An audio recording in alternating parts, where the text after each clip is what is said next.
साल 2022 की बात है। गाजियाबाद के मोदी नगर में एक पीएचडी छात्र का कत्ल हुआ था। इस कत्ल को अंजाम देने के लिए कातिल ने ऐसी प्लानिंग की थी जिसे जानकर पुलिस भी वैसे ही हैरान रह गई थी जैसे दृश्यम फिल्म देखने वाले दर्शक। वो फिल्म थी और ये वारदात हकीकत थी। अंकित का मर्डर पुलिस के लिए किसी मिस्ट्री से कम नहीं था। वजह ये थी कि इस केस में जो आंखों के सामने था वो असल में था ही नहीं, और जो सच था वो कातिल ने सातिरा अंदाज में छुपा दिया था। दिसंबर 2022 यही वो महीना था जब मोदी नगर इलाके के अंकित हत्याकांड का खुलासा करने के साथ ही पुलिस ने मृतक छात्र अंकित खोकर के मकान मालिक उमेश शर्मा और उसके एक साथी प्रवेश को गिरफ्तार किया था। पुलिस का कहना था कि बेहद सातिराना तरीके से इस हत्या की साजिश को रचा गया था और पूरी प्लानिंग के साथ कत्ल की संगीन वारदात को अंजाम दिया गया। हत्यारे की पुरजोर कोशिश ये थी कि पुलिस के हाथ उस तक ना पहुंच जाएं। दरअसल इस कत्ल की वारदात को अंजाम देने के लिए कातिल ने जो साजिश रची थी उसका आइडिया उसे कुछ फिल्मों और क्राइम शो से मिला था। वो ऐसी फिल्में और शो देखकर एक बात जान चुका था कि अगर मरने वाले की लाश ही बरामद ना हो तो कत्ल का मामला साबित करना मुश्किल हो जाता है। मतलब सबूतों को मिटा देना कातिल के लिए जरूरी होता है ताकि वो पकड़ा ना जाए।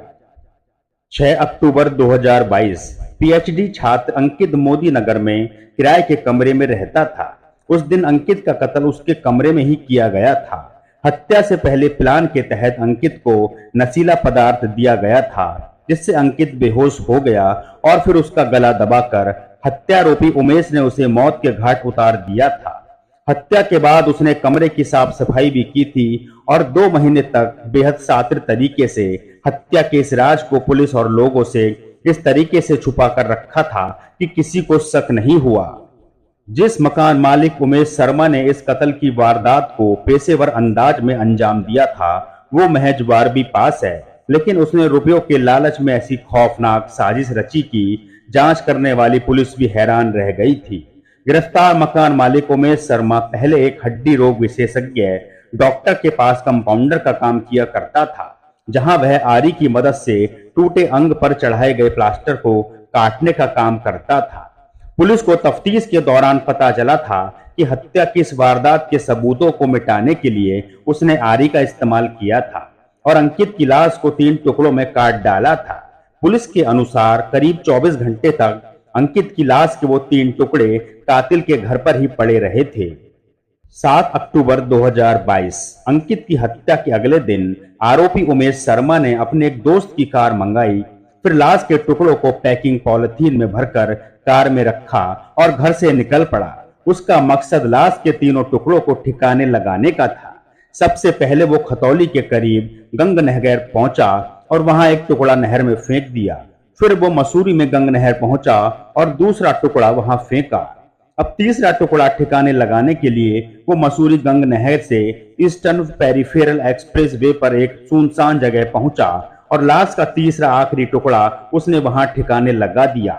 फिर वो कार लेकर वापस अपने घर लौट आया। पुलिस ने मृतक के घर से हत्या में इस्तेमाल की गई आरी के साथ ही कई अहम सबूत जुटा लिए थे। हत्यारोपी के घर में पुलिस को खून के निशान मिले थे जो अंकित के थे। पुलिस ने अंकित के खाते से ट्रांसफर की गई रकम की जानकारी और उसकी बैंक पासबुक भी सबूत के तौर पर जुटाई थी। वही आरोपी मकान मालिक उमेश शर्मा के साथ ही प्रवेश के पास से पुलिस ने मृतक अंकित का एटीएम कार्ड और मोबाइल फोन बरामद किया था। दरअसल अंकित का मोबाइल लेकर आरोपी उमेश शर्मा का साथी प्रवेश 1 दिसंबर को उत्तराखंड चला गया था, जहां उसने पुलिस को गुमराह करने के लिए हरिद्वार के एक एटीएम से 40,000 रुपए निकाले थे। इसके बाद 2 दिसंबर को उसने ऋषिकेश के एक एटीएम से 2 बार में 40,000 रुपए निकाले। दोनों जगह वो अपने साथ मृतक अंकित का मोबाइल फोन लेकर गया था ताकि अगर पुलिस उसकी मोबाइल लोकेशन और बैंक डिटेल निकाले तो वो गुमराह हो जाए। पुलिस को लगे कि अंकित जिंदा है और उत्तराखंड में घूम रहा है, वो अपने खर्च के लिए पैसे भी निकाल रहा है। आरोपी उमेश शर्मा इतना सातिर है कि उसने कत्ल के दौरान पहने हुए अपने और मृतक के कपड़े जला दिए थे। मानो अगर पुलिस उस तक पहुंच भी जाए तो उसके खिलाफ कोई ठोस सबूत पुलिस को हासिल ना हो। जब पुलिस को आरी से लाश काटने की बात पता चली तो पहले पुलिस टीम को इस बात पर भरोसा ही नहीं हुआ, लेकिन गिरफ्तारी के बाद आरोपी उमेश ने पुलिस को बताया कि उसने अंकित की लाश के टुकड़े आरी से किए थे, क्योंकि वो आरी की मदद से हड्डियों को भी आसानी से काट सकता था। उसने टुकड़े करने के लिए आरी का इस्तेमाल इसलिए भी किया था ताकि खून के छींटे दूर तक ना जाएं। छानबीन के दौरान पुलिस को पता चला कि कत्ल की वारदात को अंजाम देने से पहले ही आरोपी उमेश मृतक अंकित से करीब 40 लाख रुपए की रकम उधार ले चुका था। उसने अंकित से कहा था कि काम धंधे में लगाने के लिए उसे पैसे की जरूरत है। हत्यारोपी उमेश की नजर अंकित के उस पैसे पर थी जो अंकित को उसकी पैतृक संपत्ति बेचकर मिला था। उमेश को पता था कि अंकित के पास करीब 1 करोड़ रुपए की रकम थी, वो उसे हड़पना चाहता था। यही वो वजह थी कि उसने पहले ही अंकित को खत्म करने का प्लान बना लिया था। असल में अंकित के माता पिता की मौत पहले ही हो चुकी थी और वह अपने अन्य रिश्तेदारों के ज्यादा संपर्क में भी नहीं था, इसलिए आरोपी उमेश को भरोसा था कि अंकित के गायब हो जाने के बाद उसे ढूंढने के लिए या केस की पैरवी करने कोई नहीं आएगा, इस वजह से वो पकड़ा नहीं जाएगा। जानकारी के अनुसार उमेश ने अंकित के खाते से निकाली गई रकम में से काफी पैसा अपना पुराना उधार और लोन चुकाने में खर्च कर दिया था। मृतक अंकित के दोस्तों का कहना है कि वो काफी हंसमुख और मिलनसार था। वो जब उनके घर आता था तो उनके माता पिता को पूरा सम्मान देता था, उनके पैर तक दबाया करता था। वो और उसके अन्य 6 दोस्त फोन पर बातचीत किया करते थे, सोशल मीडिया के जरिए अक्सर एक दूसरे के संपर्क में रहा करते थे। लेकिन जब करीब 2 माह पहले अचानक अंकित से उनकी बातचीत होना बंद हुई तो उन्हें किसी अनहोनी का अंदेशा हुआ। अंकित की मोबाइल पर बात नहीं हो पा रही थी, लेकिन सोशल मीडिया पर उसके कुछ दोस्तों से उसकी बातचीत हुई थी। हालांकि उस बातचीत में कई स्पेलिंग मिस्टेक होने की वजह से दोस्तों को शक हुआ था कि चैटिंग करने वाला अंकित नहीं है, जिसके बाद किसी अनहोनी की आशंका के चलते अंकित के दोस्त राजीव बालियान, प्रशांत, डॉक्टर विशाल और अमित ने पुलिस को तहरीर देकर मामले की शिकायत दर्ज कराई थी। दोस्तों ने पुलिस को बताया था कि अंकित मूल रूप से बागपत के गांव मुकुंदपुर का निवासी था। जब उन्होंने अंकित के पैतृक गांव में संपर्क किया तो पता चला कि अंकित ने अपनी गांव की पैतृक संपत्ति बेच दी है, जिससे उसे करीब 1 करोड़ रुपए मिले थे।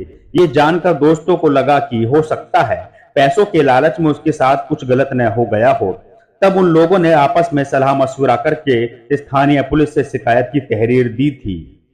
मामले की शिकायत मिलने पर पुलिस को एहसास हो गया था कि मामला गंभीर है, लिहाजा पुलिस ने इस मामले में तेजी से कार्रवाई करते हुए हत्या के सनसनीखेज मामले का खुलासा कर दिया था।